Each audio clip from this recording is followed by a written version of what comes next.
Hi everyone, welcome to Young Cubs Science Hub, and we are continuing the chapter of reproduction in plants.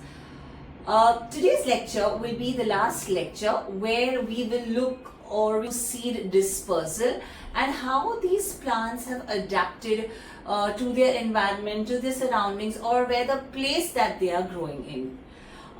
Till now we have finished with the parts of the plant, the classification between flowering and non-flowering plants, how non-flowering plants reproduce. We've looked at the structure of a flower. We've spoken about complete flower, incomplete flower, imperfect flower, perfect flower. Okay, we've looked at the parts of the plant accordingly. Then we have spoken about the functions of each and every part of the plant. We've taken a lot of quiz questions. Post that, we've looked at the 4 stages of reproduction. The first one being pollination, the second one being fertilization. After first fertilization, the seed formation. After the seed formation comes the seed dispersal that we are going to do today. So let's start. So once the seed is formed, okay, it cannot stay inside the fruit.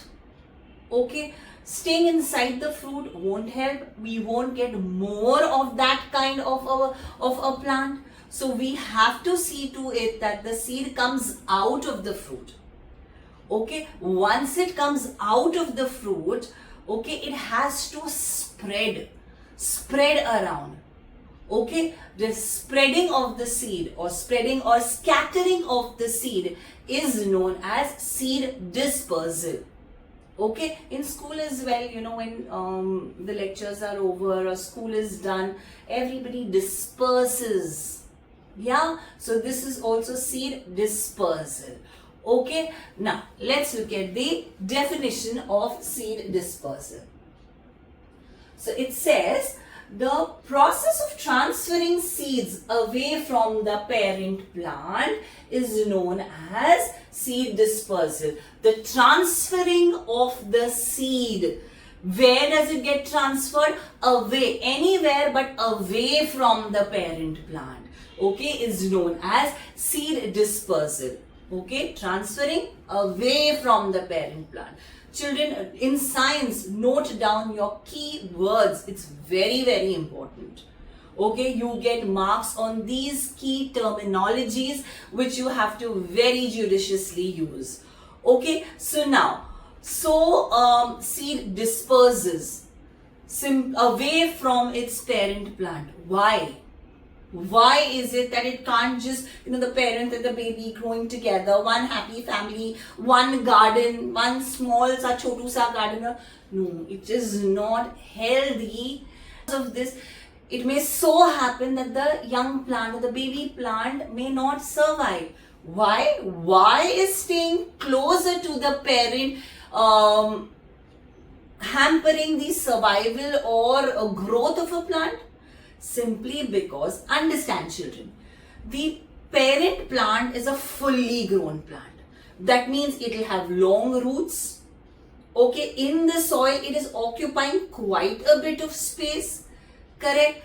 So the roots have spread out. The baby plant may or may not get that place to come out of its seed and spread its roots. So it is competing with the parent plant for space. Okay. Other than that, when it grows, it needs ample of sunlight to grow, to make food and to grow. Right? So the parent plant apparently would shade its baby plant, its younger one. Right? Because of which sunlight would be difficult.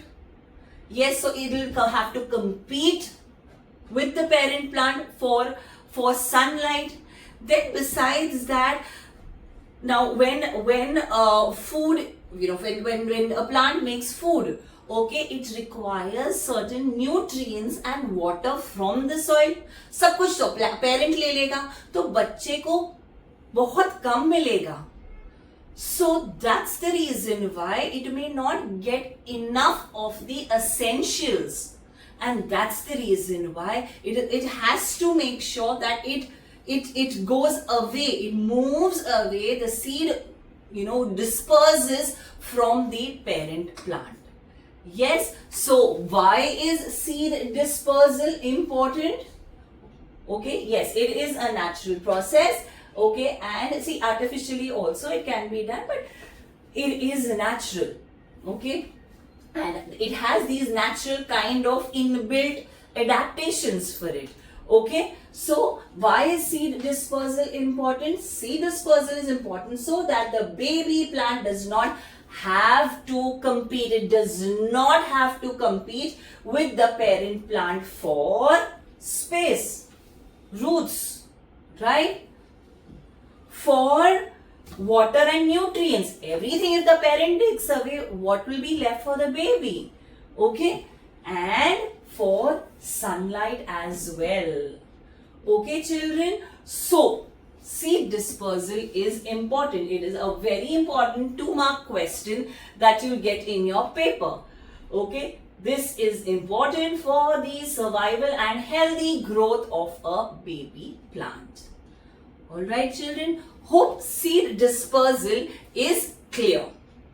Okay, now how I just mentioned that they have their own bodily adaptations. Their body or their structure is made in such a way that they automatically, naturally can disperse. Not every time artificially, some human will go and pick it up and keep it somewhere. Okay, there is a natural process.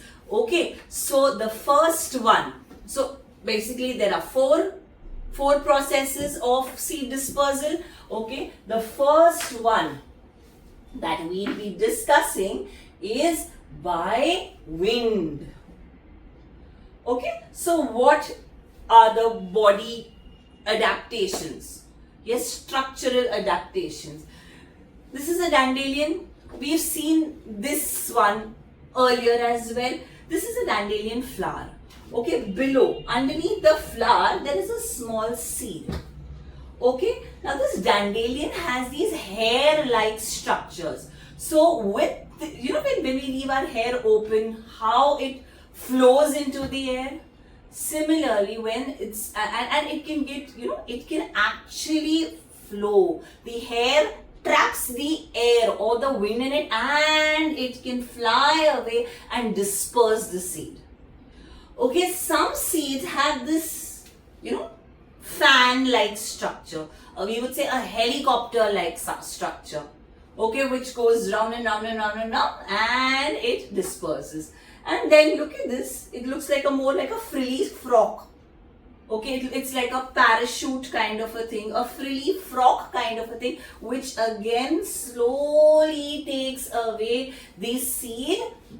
Okay, away from the parent plant. So these seeds are also very, very light, so that they can flow away fly away from with the help of wind. So this is one kind of seed dispersal. Okay, you have to remember the examples, children. They are very, very important. Biology, very important. You have to buy the structure. Okay, helicopter shape, parachute shape, hair-like things, dandelion, angasana, and shaurya. You have to remember it. Okay, it kind of makes the subject a little difficult, but yes, that's the way it is. Okay, then we come to dispersal by water. So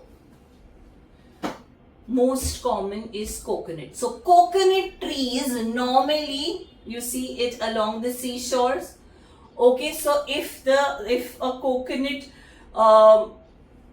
fruit, okay, the coconut actually is hollow from within. So that means there is air trapped. Air may or may not be trapped inside the fruit. Okay, so what happens is buoyancy. Have you heard of the concept of buoyancy? It keeps the ability of anything to stay afloat is buoyancy. Okay, so this hollow bit, okay, helps it to float on water. Yes, it helps to float on water. Some of them also have this fibrous husk which traps air and enables the fruit to float. Hope this much is clear. So ways of dispersal: by wind and by water. Okay, common example for water is cocoa nut, chocho nut. When my babies were young, they used to say chocho nut. Okay, then another way of dispersal is explosion. It can be either called explosion or either splitting. So what happens is, specifically if you've seen tamarind, imli, tamarind, yes. Okay, so what happens is the cover, okay, the pod, okay, is because eventually dries up. Okay, when it dries up, it shrinks. When it shrinks, somewhere the seed, slides out, it tears the coating and it slides out and it bounces away. So when a seed is dispersed by explosion or splitting, those seeds are very, very bouncy. They bounce away, they fall, tuck, suddenly you'll hear a noise. If you've ever sat under a tamarind tree, that's what you'll hear, these kind of tuck, you'll hear it splitting and a seed is bouncing away. Okay, dispersal happening. Many a times the grip is so tight that it squeezes, it goes in opposite directions and it squeezes and the seed explodes out. It just, spreads out. So this is how, by explosion and splitting as well, the seed dispersal can take place. Common example is saga. Okay, then dispersal by animals. Now animals can disperse the seeds in 3 different ways. Okay, one, when they eat a fruit with a large seed like mango or avocado, okay, they eat the fleshy part and they throw the seed, right? So any which ways the dispersal has taken place, they throw it away. Okay, here the parent plant, they've thrown it away. Then, okay, if the seed is soft or small like kiwi, they eat the whole fruit and then they go defecation, pooping around somewhere definitely away from the parent plant. So that's another way for edible fruits. So both are edible fruits and they get dispersed. Either they throw it away, either they poop it out. Okay, the third one is, see here we have avocado, big seed, they eat it, large seed thrown away. Okay, the next one, kiwi, okay, fleshy fruit, small undigestible seeds, eaten and passed out.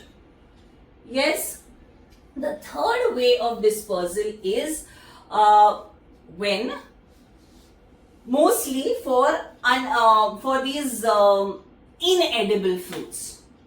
Okay, now some fruits or fruits that are inedible normally have stiff hair or spikes or hooks on them, and animals are furry. Yes, so what happens is these hooks attach, the hooks in the fruit attach themselves to their body fur.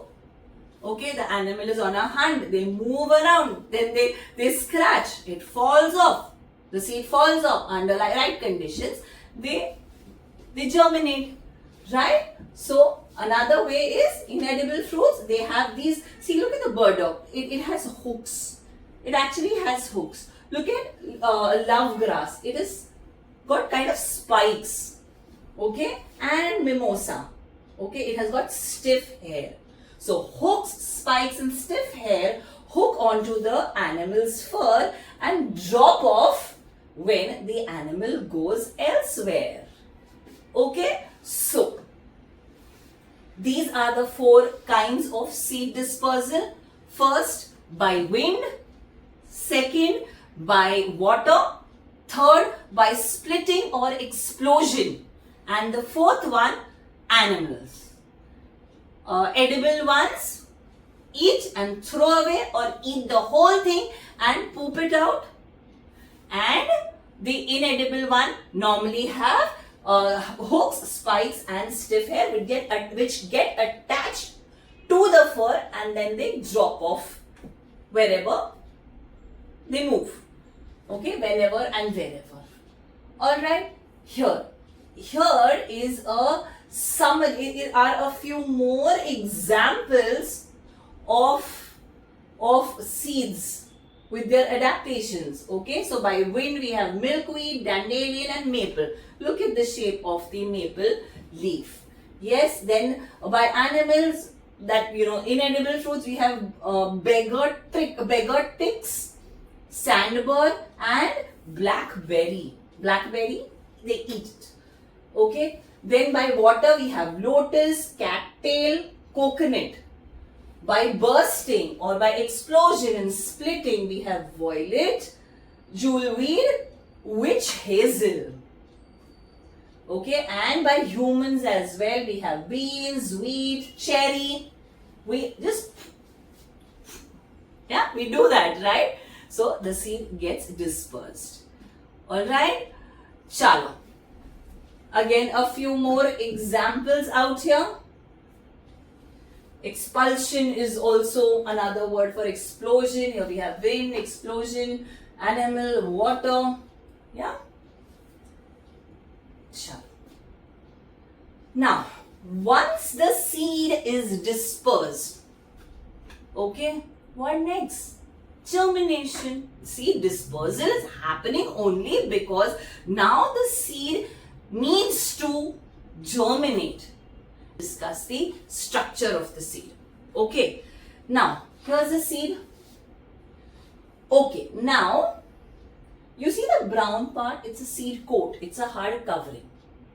Inside the hard covering, they have a seed coat, or a seed, they have the seed leaf. They're also known as cotyledons. Okay, if this is a seed, if this is the seed, okay, there are two leaves that cover the seed. If there are two leaves, okay, that's covering the seed, okay, it is known as a dicotyledonous seed. Dicotyledonous seed. If there is only one all surrounding together, only one, okay, all over, it is a monocotyledonous seed.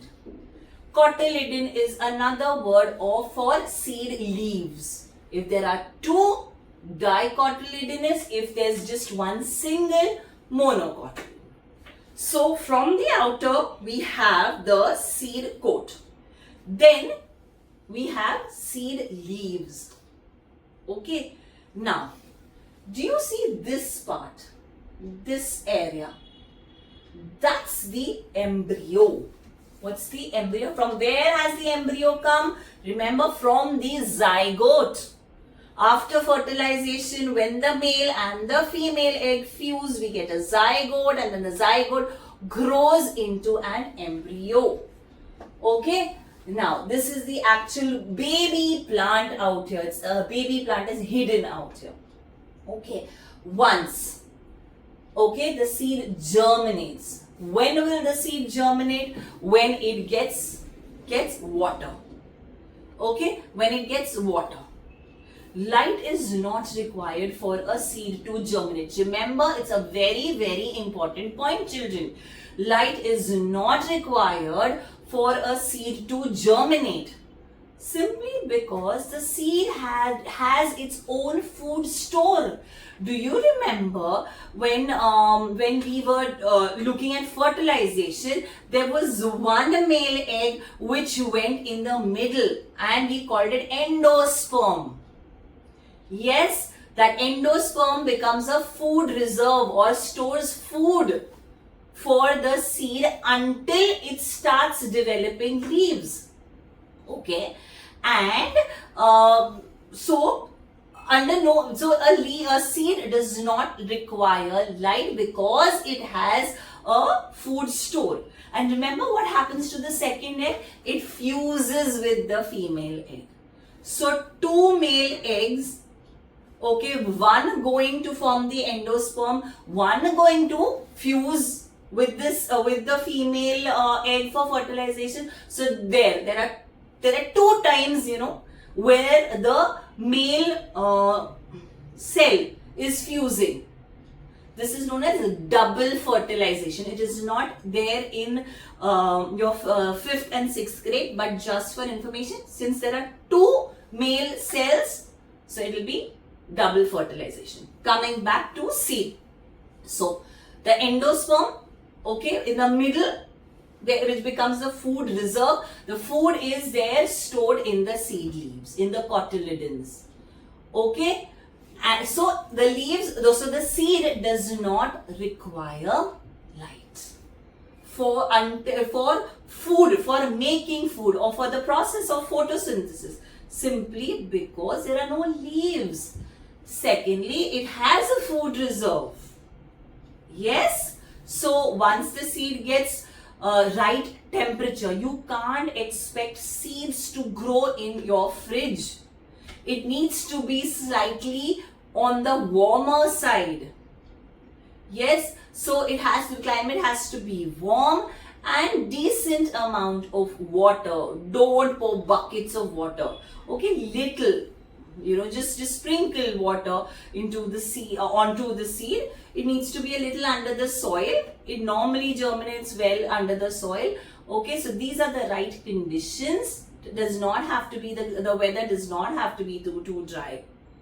Okay, so remember, the seed requires a warm temperature and water to grow. It does not require light to germinate. Okay, so coming back to our structure. So here the embryo is the baby plant. Out of the baby plant, the first thing that will come out will be the root.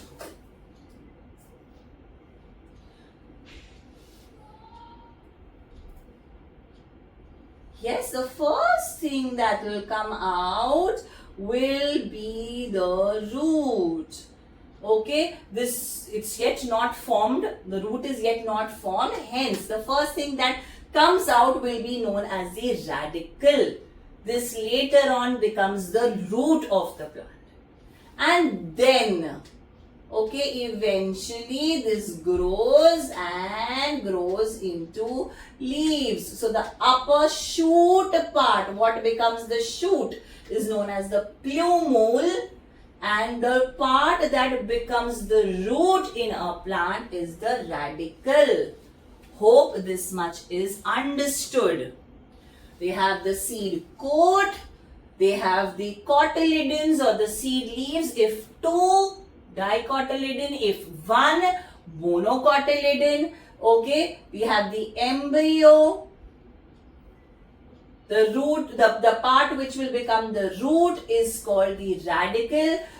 It appears first, and the part which becomes the shoot of the plant is the plumule. It appears later. Okay. For germination, the right conditions are warm temperature and water. The seed does not require light to germinate. Children, very, very, very, very, very important. Yes, so that's the structure of the seed and how the seed germinates. Once the seed germinates, what happens? Here, we have the seed. We see the radicle coming out. That's the radicle. Radicle coming out. Okay. Here in the second part, we have the plumule.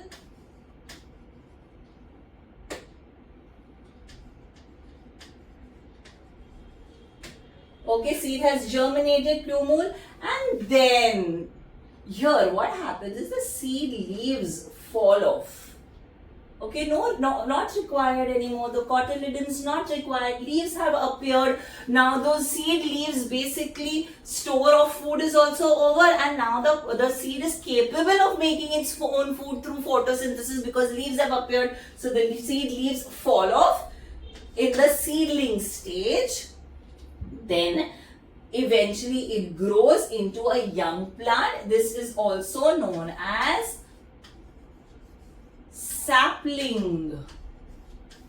Okay, then when the fruit when the plant starts to flower, okay, it starts flowering, this is when it will be known as an adult plant. Okay, fruits will develop, fruits will have seeds, seeds will get dispersed. Okay, then again seed will germinate and the whole plant life cycle continues. Okay, this is good to go. I hope it is, children.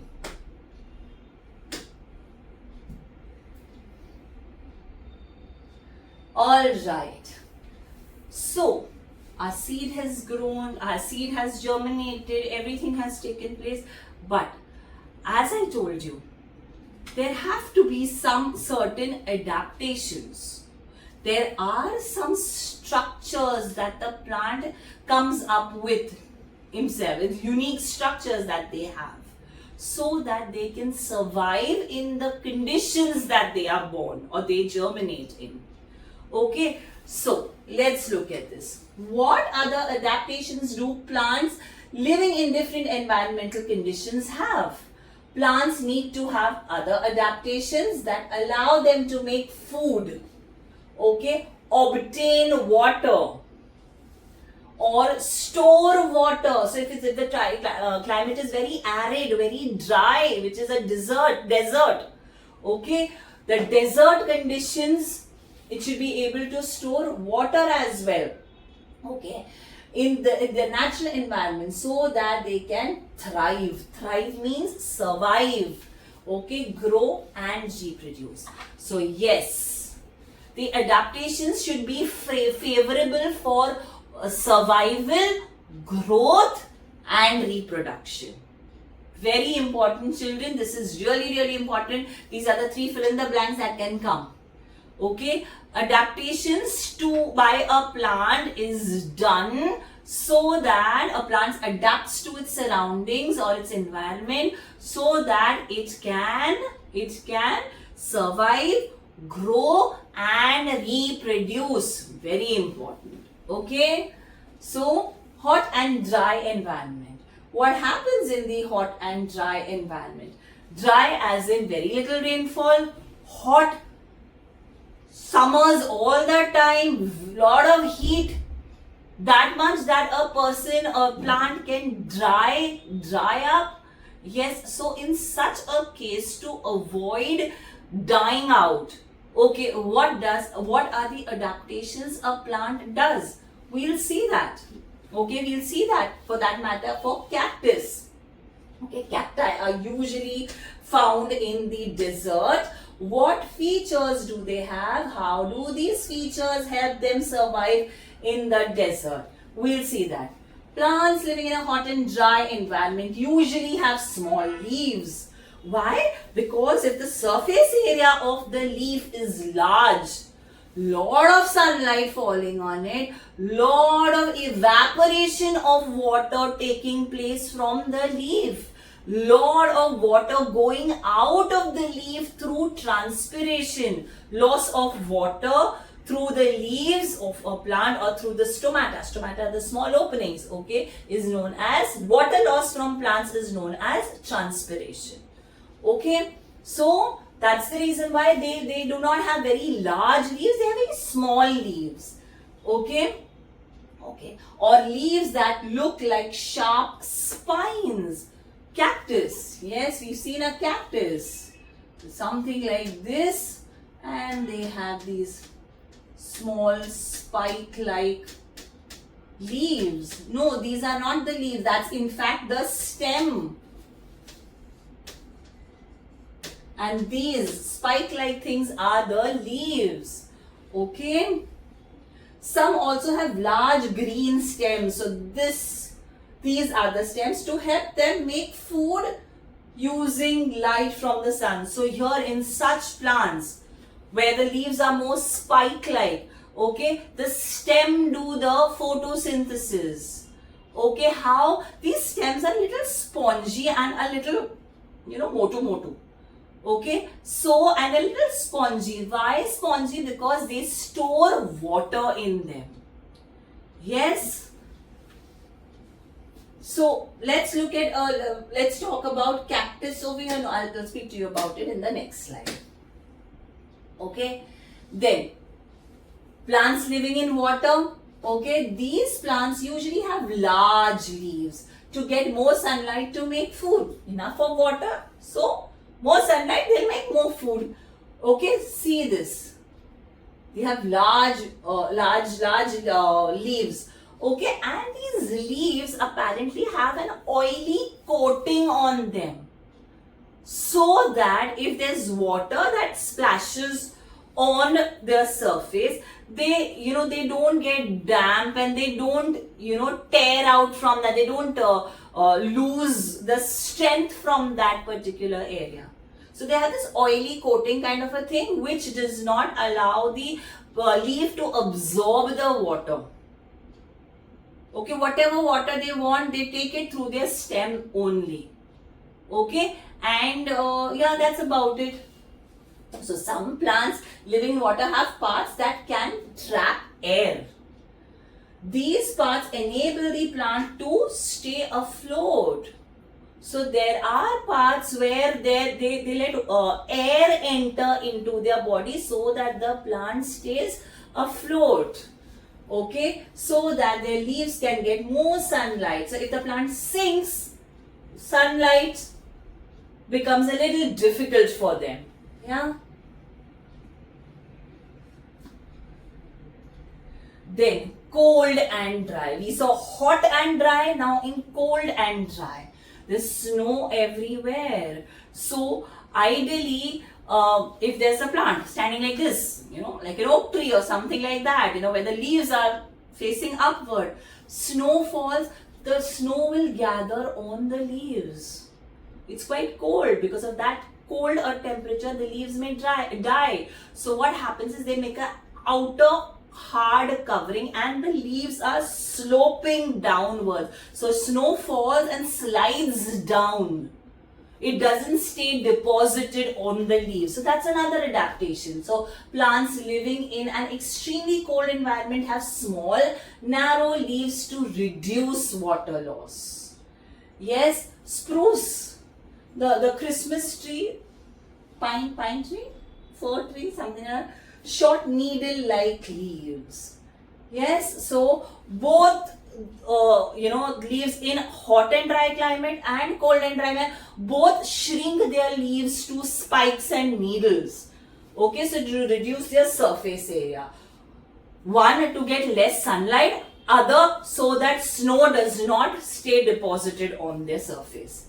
Some plants grow close together near the ground so that they are less exposed. So higher you go, more the wind and breeze. The more you stay or at ground level, not too much of breeze will blow. Okay, so near the ground so that they are less exposed to the wind and snow. These plants usually have shallow and widespread roots. The roots are spread across, but they have shallow roots. Okay, to obtain water from the frozen surface. That's about the chapter. Let's see if we can answer a few questions. Okay, chalo. Cacti are same picture. Cacti are usually found in deserts. What features do they have? How do these features help them survive in the desert? Alright, so we'll start from the roots. Okay, roots. Go deep inside to find water.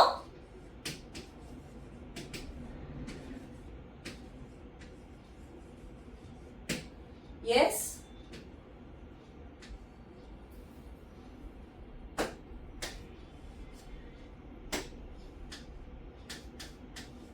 Yes? Coming up to the stem.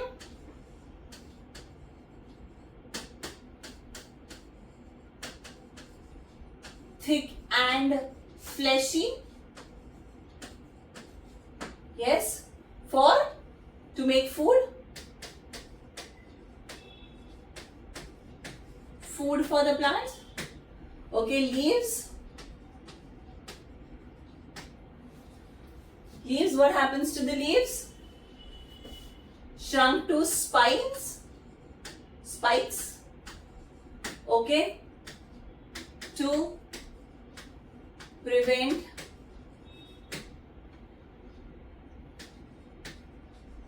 water loss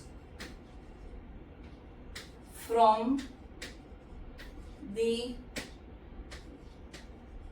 surface. Okay, remember children, water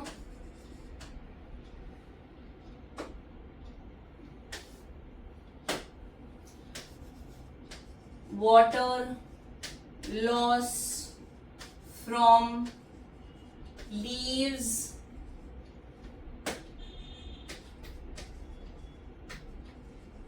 the process is called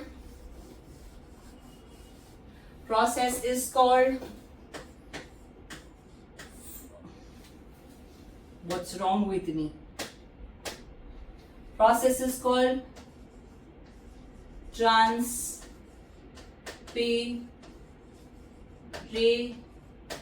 It's a process where leaves lose water. Okay, very important. Okay, then yeah, that's the answer to this question. Come on, fill in the blanks. Seed dispersal is important so that the baby plant does not have to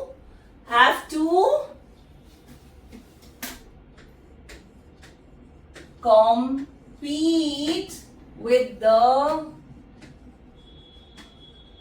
parent plant. Dash, dash and dash hook on to the animal's fur and drop off when the animal goes elsewhere. So we have hooks, spines and stiff hair. Yes? During germination, the dash appears first and forms the dash. What appears first? Radicle.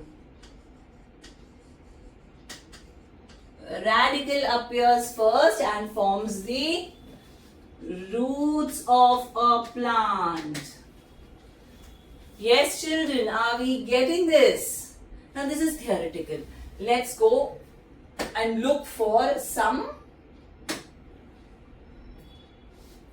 real life example. The diagram below shows the growth of the seedling of two parents. See here, one parent. Here we have one parent. This is one parent. And this is the second parent. Okay, we have two parents. Parent plant A. Seedlings of plant A, parent plant B, seedling of plant B. Okay, wind is blowing in this direction. So the diagram shows the growth of the seed of two parent plants. Okay, let's identify which kind of seed dispersal is this. So this one here, one here, one here, one here. Okay, everywhere. So this one, these seeds dispersed by animals because animals go everywhere and anywhere. They've gone even this side. Wind is blowing this side. They've gone even this side. Yes, quite far. Okay. And for plant B, I can see everything moving on this side. I don't see anything else. Everything is moving in the direction of the wind. So here, the seedlings of plant B are dispersed by wind. Correct? Yes. Do we understand why seedling A, it is animal dispersal? Dispersal by animal. Chalo, another question. Okay. Now study the diagram below. Here we have wind coming from here. There's a river. That's parent plant A, and these are the young of. So everything is deposited on the river bank. Quite a few, along with flowing, have been deposited along the river bank. What's the question? Which one of the following is the most likely fruit from plant A? So this is by wind. I can't see any going in this direction. This is by splitting. If it would have been splitting, it should have been somewhere around here. Okay. By hook, only by animals. Yes. And this looks like a coconut to me. So this is, it could be Z or Z, because it will float and settle towards or at the edge of the river bank.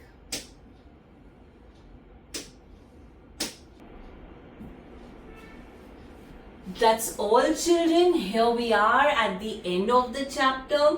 Hope you've not only learned a lot, but you've enjoyed this topic as well.